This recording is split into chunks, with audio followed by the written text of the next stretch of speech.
Hello everyone, it's Omar Oakes, Editor-in-Chief of The Media Leader, and we're live with The Media Leader Live at the Future of TV Advertising Global 2024, and we're in a packed auditorium around us at King's Place in central London, and I'm joined by David Rasmusson, who's from Viaplay's product manager there. So tell us, there's been so much happening with Viaplay. 18 months ago you exited UK and US. Are you still active in our market where we're filming from now? And generally, what's been happening with Viaplay?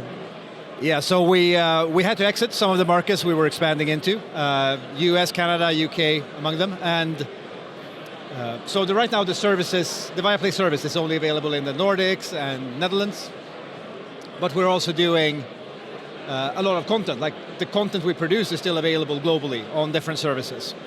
So you can still find our content, but you can't find them under the Viaplay app anymore. Yeah, sure. And yours is a really interesting story about how a player like yours, whether you've got your own platform where you offer content, whether you get involved with different distributors and negotiate rights deals. In the UK, we've known you through Premier Sports and things like that, very active in sports. Where do you see things going? There's so much talk about further consolidation. You can't avoid it. We're all talking about at this conference how broadcasters compete with Netflix and global streaming players. What do you see as the outlook going forward? There's always going to be, I feel, a need for a local presence. So Viaplay is always, we come from a heritage of a very local broadcaster presence, and we're still very strong there. So you will see our productions with our hosts and the studio productions, and I feel that is what elevates the sports rights that we acquire. So even if there's going to be other players fighting for the same sports rights, will they have the same local foundation and the presence? I think that's going to set us apart. Yeah, and regional markets are still really important. Tell us, educate me. So what's been happening in the Nordics in terms of the ad market? How have things changed? When you come to the UK, what do you see as the similarities or differences? So we had a very different value proposition, obviously. So in the Nordics, we're still very heavy into ads. There's always been ads on the broadcast, there's ads in the live sport, but we also increased the Viaplay normal streaming service, so TV and movies.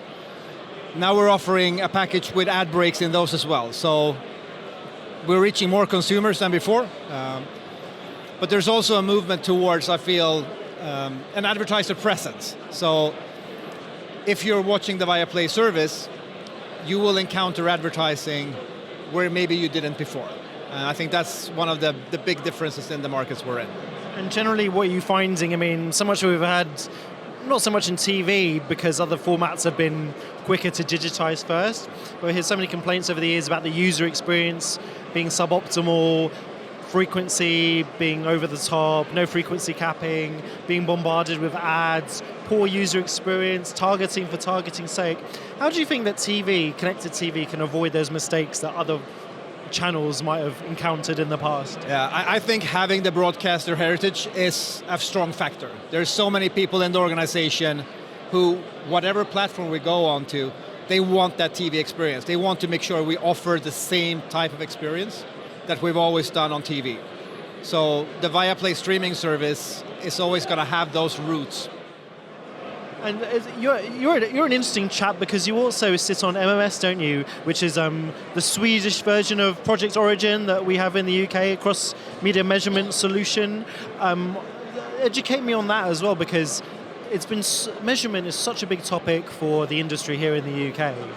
What are the challenges you found when trying to do cross-video measurement, let alone cross-media channel measurements, which is what marketers want, but it's not so easy to deliver, is it? No, of course. So in all of the markets where we operate, there is some kind of JIC.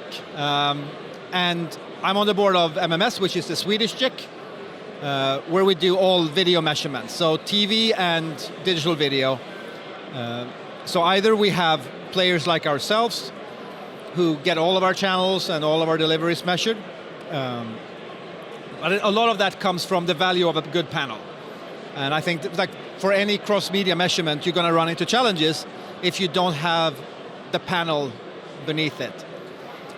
Which is also one of the reasons, we're focusing on TV right now, TV and the TV-like streaming services, because it's easy to find that consumption within a panel.